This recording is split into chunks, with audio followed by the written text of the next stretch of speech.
Hey folks, Jimmy here, aka Palette of the Dead. Welcome back to the channel and welcome back to another Getting Started with the Age of Sigmar video. Now, as per usual with any of these videos, if you like them, hit that like button, subscribe to the channel if you haven't already, and of course, drop me a comment down below. I love hearing back from you guys, it goes a massive way to helping out the channel too. Now, we are going to continue looking at the Getting Started in the Age of Sigmar for a budget. Now, this budget is £200, however, I am not going to be spending £200 on each individual army because that would be ridiculous. I don't have the money, I don't have the space to store it all, and yeah, I'd rather not be in trouble with my other half of this. So, we need to crack on with it and keep having a look. So this is all theoretical, these are army lists devised by me. These are my personal choices, obviously other people will choose differently. We're also using pricing from Warhammer.com and a third-party retailer. Now, the third-party retailer I have chosen is Wayland Games, but this is not an advert for them. So, of course, if you want to choose a different third-party retailer, go ahead. There are Wayland Games, there's Goblin Gaming, Leodis Games, Alchemist's Workshops, and many, many others that you could choose from in the UK, or if you're not in the UK, there are many others available around the world who specialise in Warhammer stuff and sometimes sell them at a discounted rate compared to GW. So, by all means, vote with your wallet, shop where you want, have a bit of fun with it. If you're shopping with a third party, you might save some money, especially as we're using a budget of just £200. Now, the idea of using this budget of £200 is we're not going to be duplicating the Vanguard boxes. We may, however, duplicate units from within the Vanguard box, so be wary of that. So it does happen occasionally. So let's have a crack at it.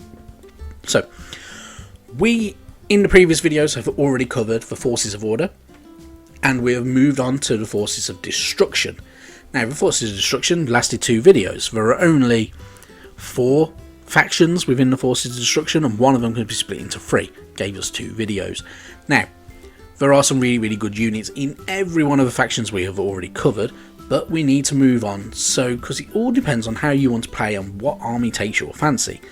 So we're going to move on to Chaos, and normally I would start in one place with Chaos, but I've decided to go slightly left field, and I'm going to go with the Maggotkin of Nurgle to begin with. So, with the Maggotkin of Nurgle, personally I would always grab a Vanguard box to begin with. This Vanguard box for the Maggotkin of Nurgle begins with a Spoilpox Scrivener, 10 Plague Bearers, 5 Putrid Blight Lords, and 2 Puscoil Blight Lords, who are essentially normal Blight Lords, but they're a bit more elite and they fly into battle on the top of Rotflies. This gives you a really good variation of minis to begin with. For £85 from GW, it's around about £73 from most third-party retailers, and it gives you enough to kind of get going. So with that, you've not got a massive amount of units. You've got what is that? That's 18 units in total. It's not a lot, but Blight Lords do have some pretty tough wounds, and the Puscoil Blight Lords are also flying, so you've got some really good talented units in that box straight away. The other box I would also go for, if you can find it, is the Stormbringer box, because you get that Harbinger of Decay. Finding it is going to be nigh on impossible because it came out quite a while ago and everybody wanted that Harbinger, so it's a bit of a shame, but that is an awesome box in all honesty. Moving on though, I would then add in a Rotbringer Sorcerer to the party for a little bit of magical ability that can pox enemies. It has 6 wounds, it's a leader type unit as well, so it can team up quite nicely with that Spoilpox Scrivener, and you can have a bit of fun with it, so that's pretty good stuff. Then we need more troops. Now, I personally would actually be filling out the ranks of these troops with duplicating a box of Plague Bearers, which we've already had with Vanguard anyway, so I would get 2 more lots of them, so you have 3 units in total. So, £25 a box.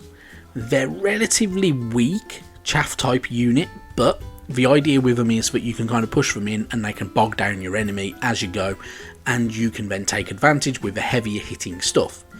Now, in terms of heavier hitting stuff, I would add in a box of Plague Drones of Nurgle.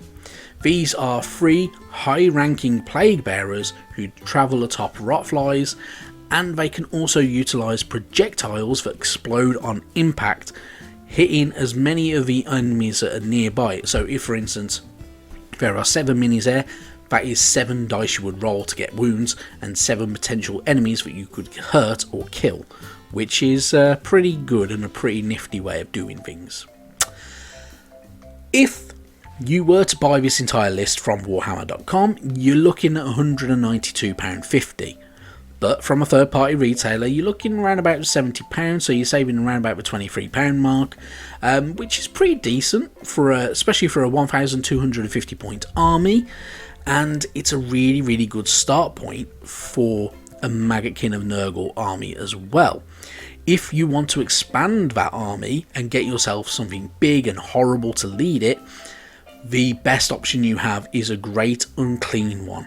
They look awesome, there are different ways to build it, and it's a really, really resilient Greater Demon of Nurgle as well. So that'll be my choice. If you were going to get that army, I would add that in the next time you're able to, just for the fun of it, because of how awesome they look and how cool they can be. It's really good stuff. Now, we are actually going to move on to a faction within Chaos that couldn't be much further away from the Maggotkin of Nurgle, in all honesty. So Maggotkin of Nurgle do not generally care what they look like. They are, they feign nobility, however they look friggin' horrible.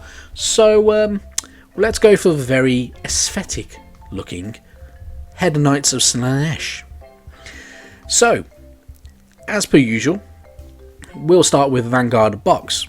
This gives you a Shard Speaker of Slaanesh, 3 Slangor Fiend Bloods, 5 Slickblade Seekers, and 10 Blissbarb Archers, which is a pretty good start to get going with. So the Blissbarb Archers gives you some good range, the Slickblade Seekers give you some fast attack, and the Slangor Fiend Bloods give you some heavy hitting, which is pretty damn cool stuff.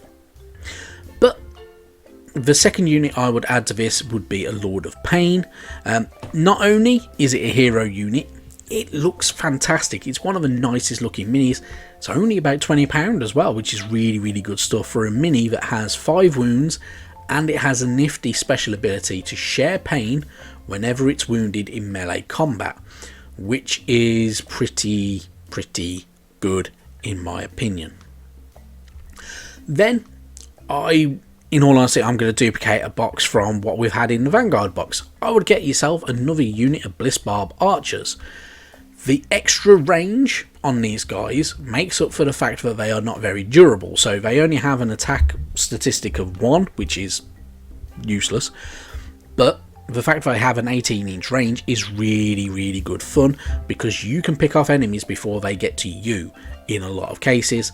And happy days. So got 2 units of them, you can do a lot of firing, so good fun.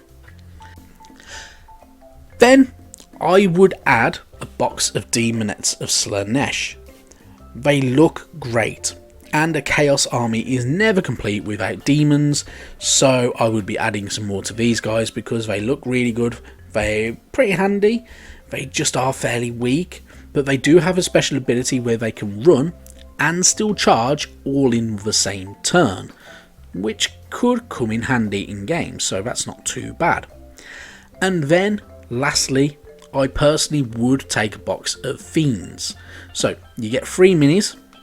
They're odd looking demons, they have really long tongues, they have 4 wounds each, and some abilities that are more based on the opponent's wounds than their own, which is really, really good stuff. It's definitely worth having a look at because they could be quite good fun. Now, if you were to buy this list, it comes bang on £200 at GW, or in the region of £170 from third party retailers, which is pretty good for a 1240 point army. It's got some variation to it, it's got some range, it's got some melee, it's got some weird abilities, and it's also a really, really good basis if you want some fantastic looking minis such as Sigvald, or if you wanted that brilliant Keeper of Secrets mini, which is pretty damn ace and probably one of the nicest Slaanesh minis that you can get out there, which is pretty damn cool. So you've got some really, really good options at the end of that one. But that's it for this one. So 2 more really, really good armies to have a look at and to have a think about. We'll move on to more Forces of Chaos in the very near future. But with that all said, thank you very much for watching, and I will catch you next time. Bye bye now.